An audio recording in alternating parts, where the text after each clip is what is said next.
welcome in from Pulmonary Clinics of Southern Michigan, Dr. Anish Wadhwa.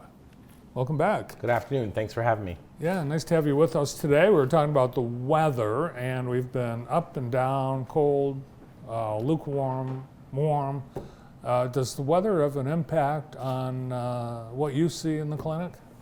The last couple of months, it's typical for what we see in the winter. People are indoors more, and I think they're catching more stuff that's floating around. It's viral season and whatnot. So this weather's been a little weird the last couple of years, where it's not been consistently cold, or maybe it's been variable, and people, I think, are having things that aren't going away. Things are lingering, and so we've had quite a few urgent visits to our office. I'm sure the primary doctors have seen the same.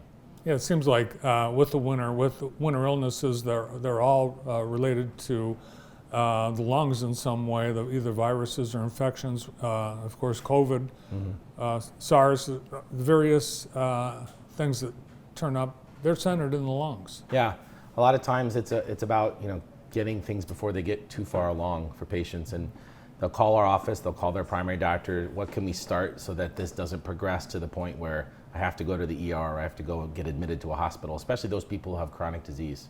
One of the things that I think has been well known in Jackson, we've had historically high incidence of smokers.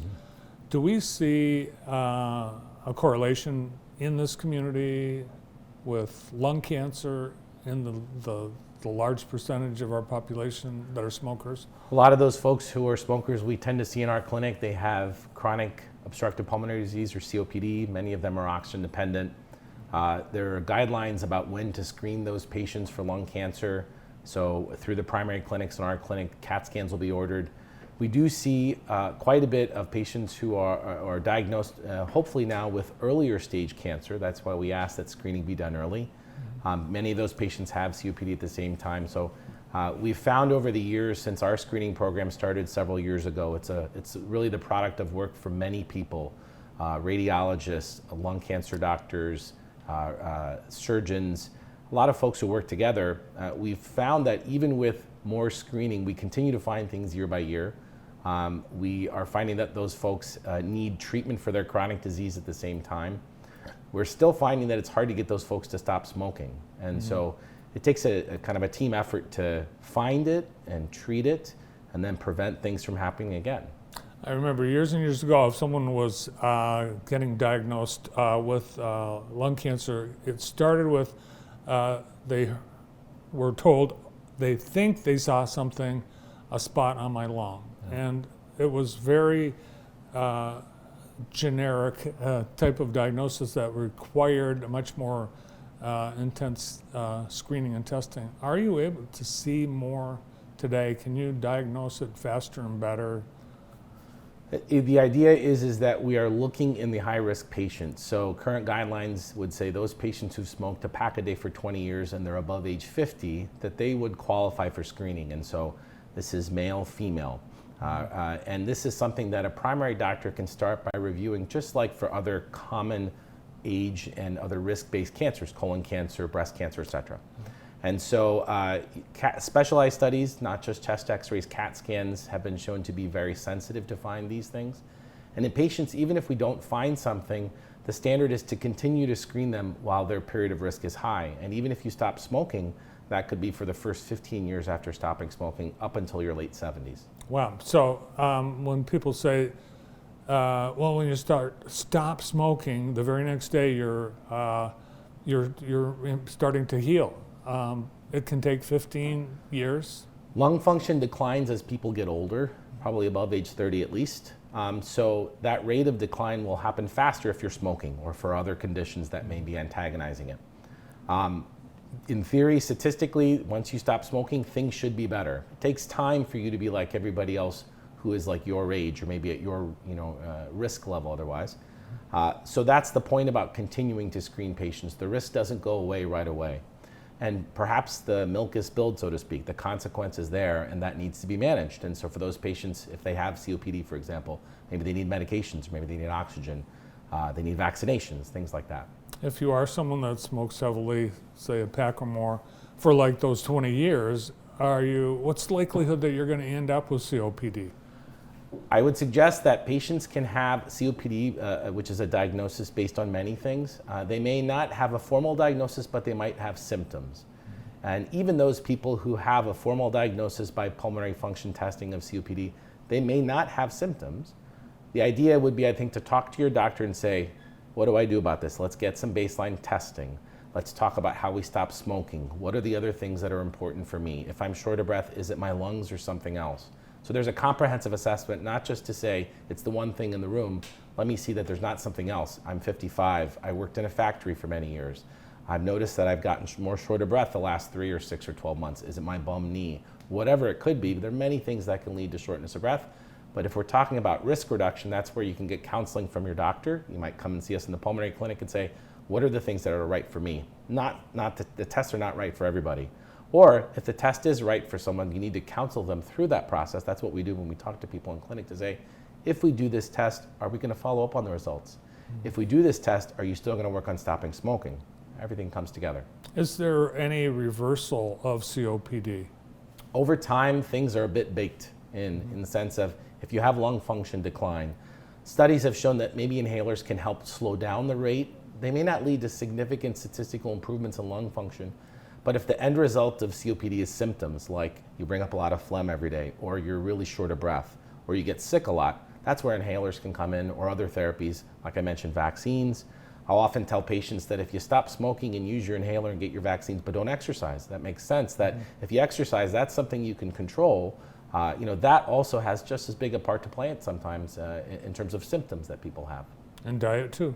Diet too, and if you have one condition, it's very likely you might have another condition. And so if you have heart disease and you were a smoker, not everybody needs pulmonary function testing, but if you're a smoker, you probably need to talk about stopping smoking.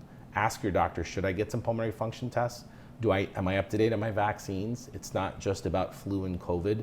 For the right patients, getting vaccines for RSV you've heard about, and COVID, and shingles. And so there's many things where it's a lot of basic care, and sometimes if it's nuanced, that's where we help the primary doctors out. Vaping. Yeah. A lot of people are using vape pens because it's considered, I guess, safer than smoking cigarettes. What are you seeing? What is it doing to the lungs? Obviously, nothing would be better, doing nothing.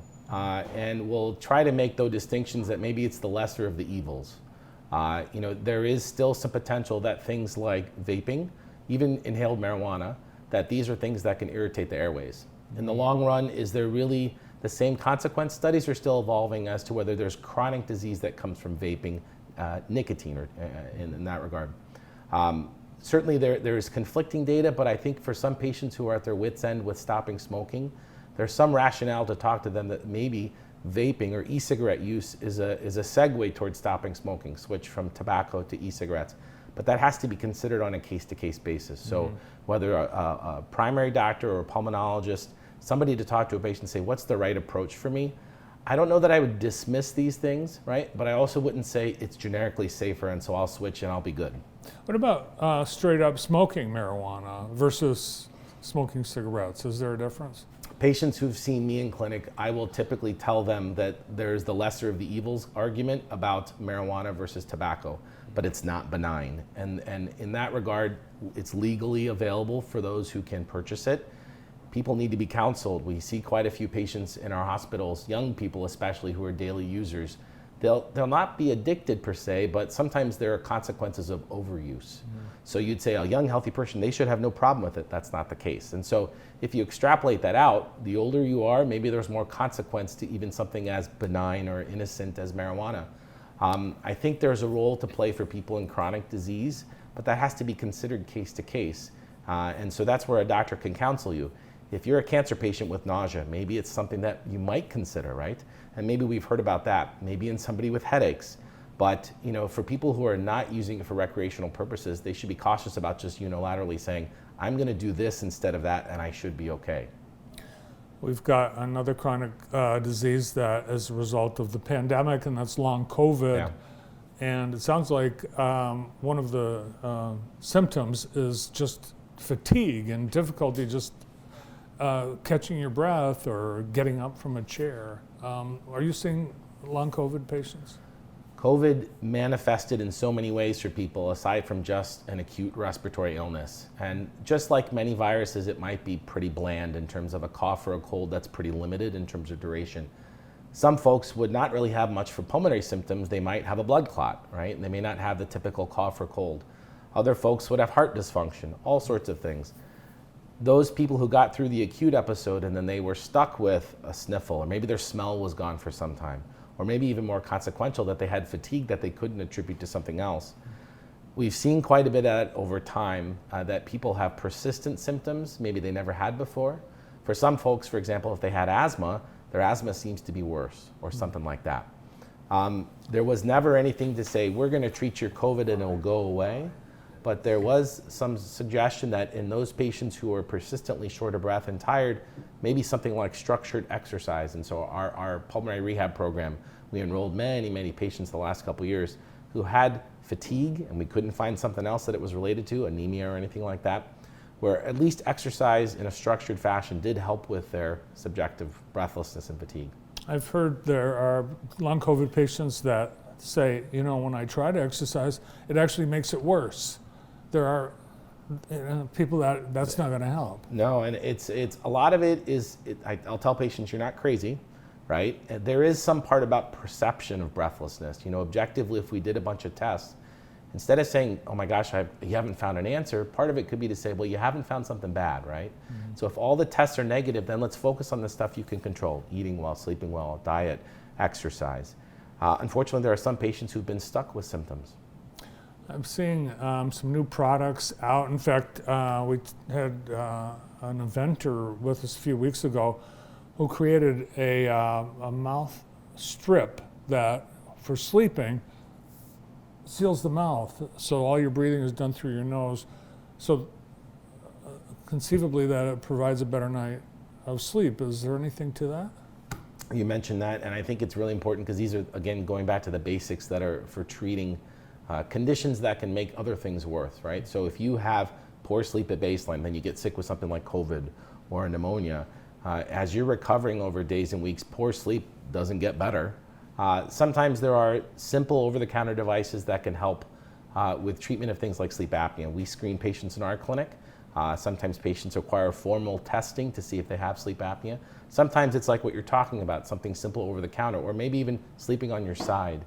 Sleep apnea is a problem of not good airflow when people sleep. And for those patients, they don't sleep deeply. So if you were coming off an illness and your sleep was poor to begin with, you can see how it might be worse in this circumstance. So talking to your doctor, there are patients who should be screened and treated for sleep apnea. We're happy to see patients in our clinic to address this. Again, it's not right for everybody, but for the right people, screening and finding these things, whether it's in the context of chronic disease or not, can make sense. To some point, it's the kind of thing, if you find something, maybe you should talk about fixing it. So is there any danger to trying something like the mouth strips that seal your mouth while you're sleeping? I would say probably not. These are not necessarily tested or regulated products, so there's always that asterisk. But generally speaking, if you're doing something, regardless of what it is, even if it's supplements, probably talk to your doctor and say, hey, is this right for me? Do you need a prescription for a CPAP machine? CPAP typically requires a prescription, and so a test and then a consultation with a sleep specialist. And then if it's right for you, you start on CPAP, and then you get followed typically once a year. What, I guess, would lead someone to get a sleep test if what are the indications that you might have sleep apnea? If you have snoring, if you stop breathing when you sleep, if your sleep is not refreshing when you wake up, a lot of daytime sleepiness, any or all of these kind of things might lead to say, is sleep apnea contributing to how I feel? If you have other conditions like diabetes or high blood pressure, heart disease, arrhythmias, those patients often, if they have sleep apnea, treating sleep apnea can improve the outcomes for those conditions. So sometimes you're symptomatic subjectively, sometimes objectively you have some reason to look for sleep apnea. Either way, it's a non-invasive test typically, whether it's a home test or it's an in-lab test. And these tests are pretty good at finding stuff if it's there and significant. So again, it's one of those things, as you get older, maybe you look for it. We've got mild conditions right now, but it was a couple weeks ago we were 20 below zero, and I've heard people say you shouldn't go out and be outside, not so much for the Obviously, the skin in danger of frostbite, but people have said there's danger to your lungs if you're breathing that super cold air. Is that true? If you've got something like asthma or maybe some variation of it, cold air can certainly precipitate worsening of breathing. So I'll tell my patients, put a scarf on, you know. And otherwise, it's probably common sense. If it's 20 below, even if you're 20 and healthy, you're probably not going to be spending too much time outside. Yeah. If it doesn't feel good, don't do it. Right. And if anybody has any questions or would like to get screened or tested, you guys are open and welcoming patients. Yes, give our office a call.